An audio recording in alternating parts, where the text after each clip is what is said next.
And it's Monday, right? It is Monday. Yeah. Good afternoon. Good afternoon, Forgiveness fam. Y'all get on in here. Y'all get on in here. Let me tell y'all what I want. You know what I want. I want you to say hello and tell me what's up and what's in your cup.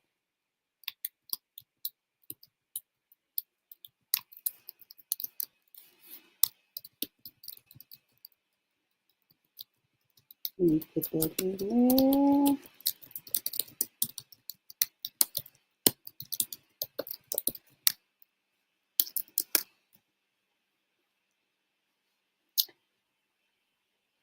Hey, what's up and what's in your cup? What's in your cup?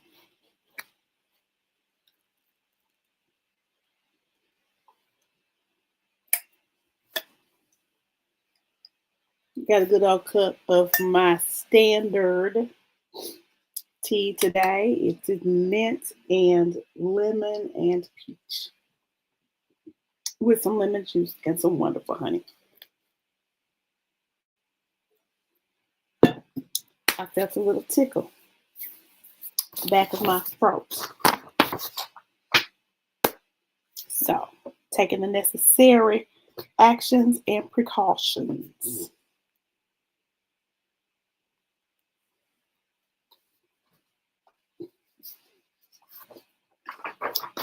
And we are still on unforgiveness and the soul and how it impacts you. Y'all tell me where you are. I think I see two people on.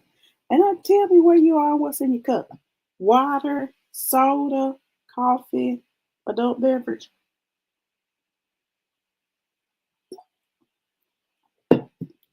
It's 5 o'clock somewhere. I'm gonna hang out here for another minute or two, and then we are going to talk about how unforgiveness fragments your will. Some good stuff. How did everyone enjoy the Super Bowl? Did your team win? My team did not make it this time.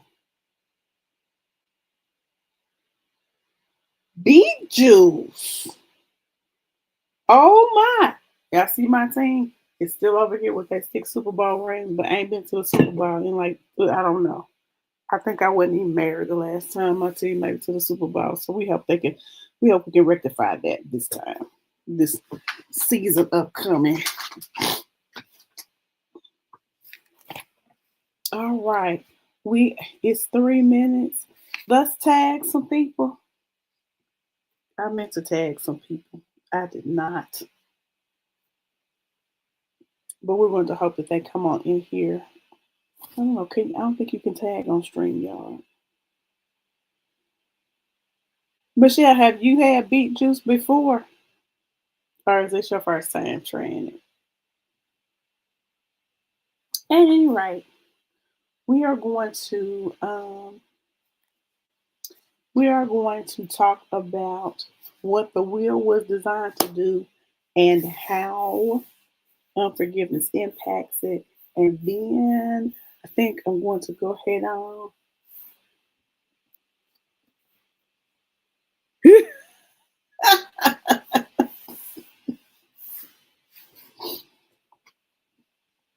Things go in cycles. It'll come back around. Come back around.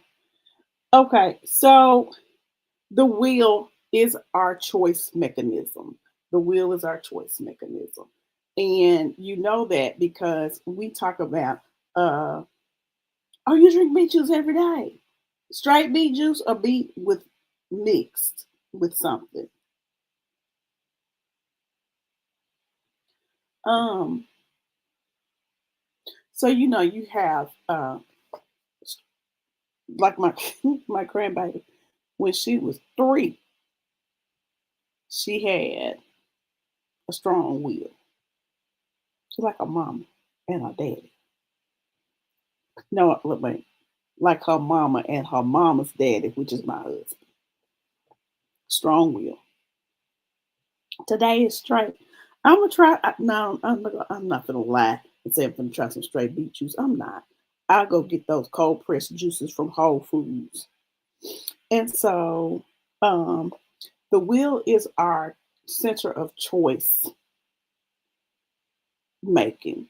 My mama used to look at me and she would say, she could tell by my face, Karen, I need for you to XYZ. And baby, it'd be them times where I would just be like, well, take this woman. Whatever she gonna do, I'm taking because my mind is made up. That sometimes what results in me getting a whooping?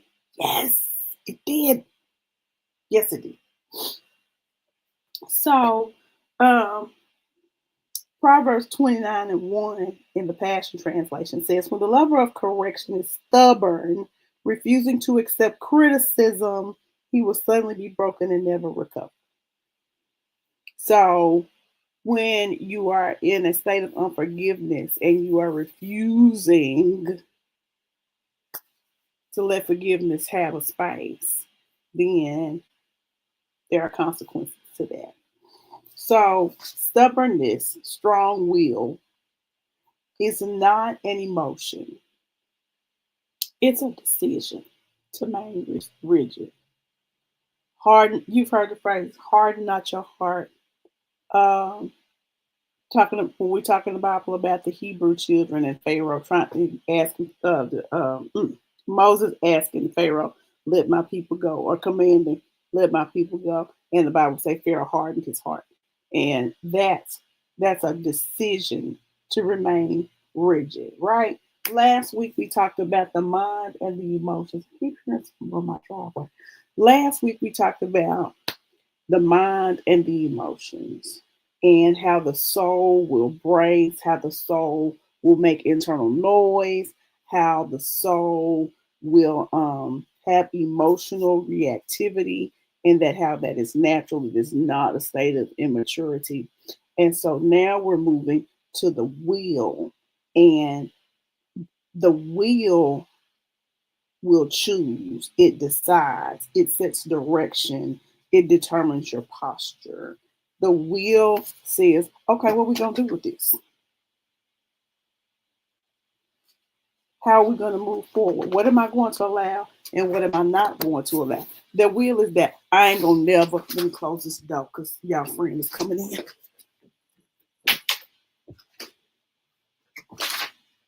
Y'all friend is my husband. And so, decision, baby, the will is good for I ain't going to never. And the Lord is good for making a fool out of you and a never. I just want y'all to know. And so those are not feelings. Those are not emotions. Those are not those things. Those are conscious choices. All of the soul is designed to keep you safe. And keeping you safe may look like keeping you in a familiar space. And sometimes you need to move out of that familiar space. Sometimes the familiar space keeps you out of the destiny that God has for you. Sometimes it keeps you in a state of an income level that is not productive. It keeps you in a state of struggle. It's familiar. It's familiar. I talked to a man one time in my prior employment, and it was right after Hurricane Katrina. We was taking a claim for him. There was had some kind of health thing going on, and he kept saying that he wanted to get back to New Orleans. And I said, somehow or another, I had asked him about his living situation. He said he really didn't have any place to live so much, and I said, why do you want to go back there? He said, I know how to make it there.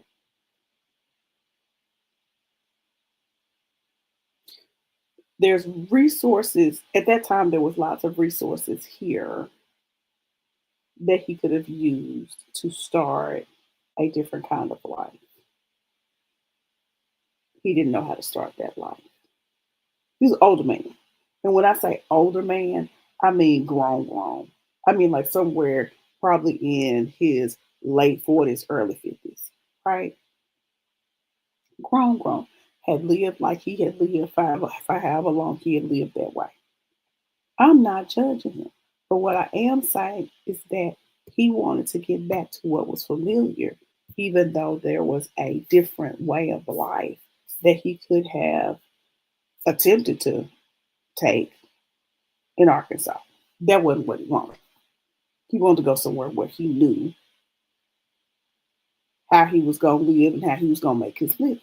And so I said that to say, is that's what the soul does for you. The soul likes familiar because it feels safe. And so unforgiveness, your soul might keep you in this fragmented state of you want to be in alignment with what God says, but yet you over here doing the crazy because it feels safe. Okay? So when you are in a state of unforgiveness, your will is fragmented. Part of you wants peace, part of you refuses to let go. You stay on alert, you stay rigid. We talk about this all the time. Is that all the pieces of your soul just stay on alert, stay ready, head on a swivel. And that can bring you some anxiety, right?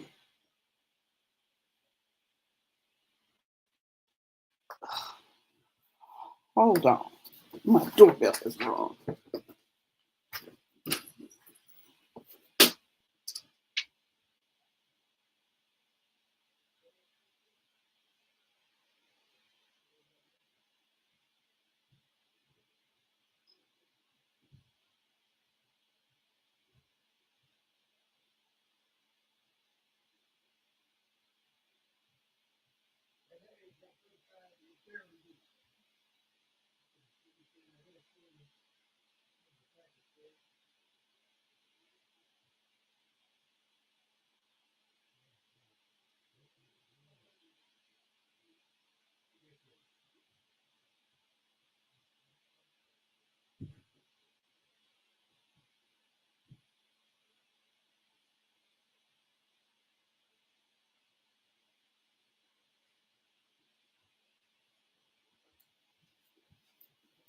Well, I could have stayed here because it was Amazon.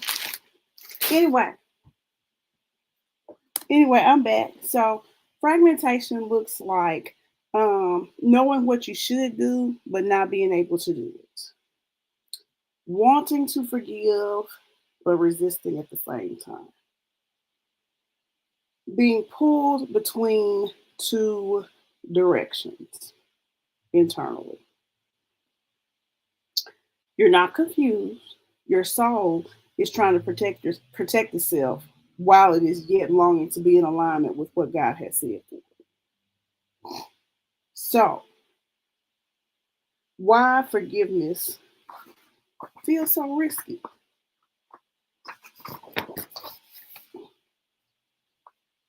Forgiveness feels risky because it feels like you're going to lose control.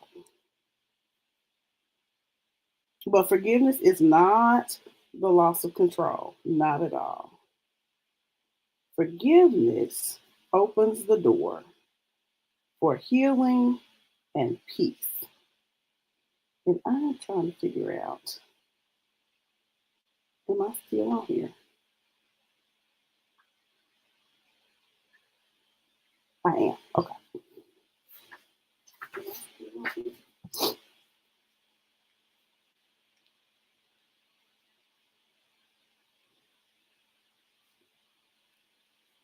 I am.